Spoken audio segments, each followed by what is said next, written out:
Сәлеметсіз ме балалар? Қазақ тілі сабағына қош келдіңіздер. 5-ші бөлім отбасы және демографиялық өзгеріс бөліміне келдік. Сабақтың тақырыбы Қазақстандағы отбасы күні. Сабақтың мақсаты тыңдалған мәтіндегі ақпаратты өмірлік мәселелермен байланыстыра білу. Бағалау критерийі мәтінне негізгі ақпаратты анықтап, өмірлік мәселемен байланыстырады. Суретте не көріп тұрсыңдар балалар? Әрине, қазақ отбасысы. Отбасы деген отанымыздың ошағы. Отбасында адам бойындағы асыл қасиеттер жарқырай көрініп қалыптасады. Отанға деген ыстық сезім жақындарыңа, туған-туысқандарыңа деген сүйіспеншіліктен басталады. Нұрсұлтан Әбішұлы Назарбаев. Отбасы күні мерекесін тойлап көрдіңіздер ме? Отбасы күнін тойлау қаншалықты маңызды деп ойлайсыңдар? Отбасы шағын мемлекет деген тұжырымға көзқарастарың қандай? Егер мүмкіндік болса, қандай отбасылық мерекені тойлауды енгізер едіңіздер? Өз ойларыңызды білдіріңіздер.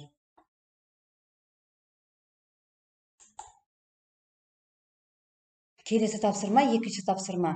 Мәтіннің стилін анықтап, стильдік ерекшеліктерін танытатын тілдік құралдарды көрсетіңдер. Отбасы күні. Қазақстан Республикасы президентінің 2013 жылғы 1 наурызындағы нөмірі 511 жарлығымен қыркүйектің 2 жексенбісі отбасы күні деп бекітілген. Бірінші кезекте отбасы күнін Қазақстанда мерекелеу неке мен отбасы институтын сонымен қатар қоғамда имандылықты және руханилықты нығайтуға негізделген. Отанға деген махаббат отбасынан басталады. Туған шаңырағында алған тәрбие бұл жалпы біздің денсаулығымыз бен келешегіміздің кепілі. Бұл мәтін публистикалық стиль. Енді келесі тапсырмаға өтеміз, оқушылар. Келесі тапсырмада отбасы құндылықтарына нелерді жатқызасыңдар? Оқылым және тыңдалым мәтіндерін негізге алып, сұхбаттасыңдар. Ақпараттарды өмірлік мәселелермен байланыстырыңдар. Сонымен, оқушылар, отбасы құндылықтары дегеніміз не?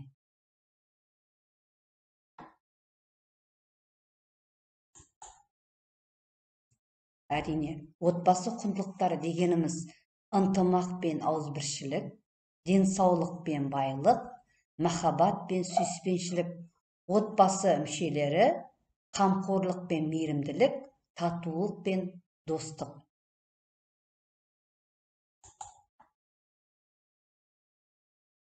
Бала тәрбиесі басты байлығың, кешіксең көретінің қайғымың. Адам ата-анадан туғанда есті болмайды.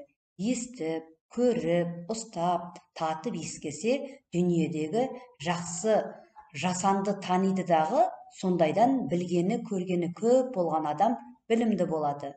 Естілердің айтқан сөздерін ескеріп жүрген кісі өзі де есті болады. Әрбір естілік жеке өзі іске жарамайды. Сол естілерден естіп, білген жақсы нәрселерді ескерсе, жаман дегеннен сақтанса, сонда іске жарайды. Сонда адам десе болады.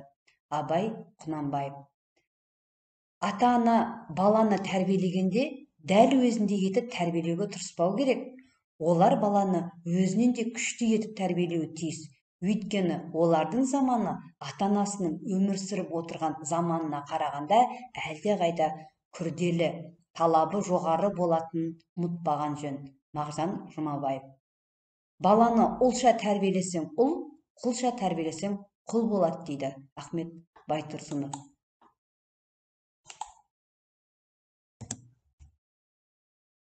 Үйге тапсырма.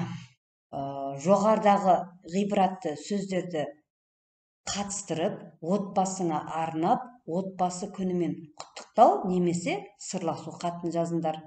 Хаттың көлемі 120 сөзден кем болмауы және мәтінде салалас құрмалас сөйлемдердің барлық түрі кездесуі тиіс.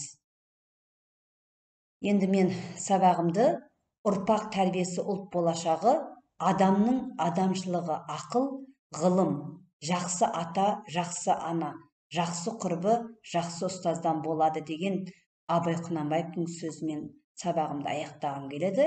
Сау болыңыздар балалар.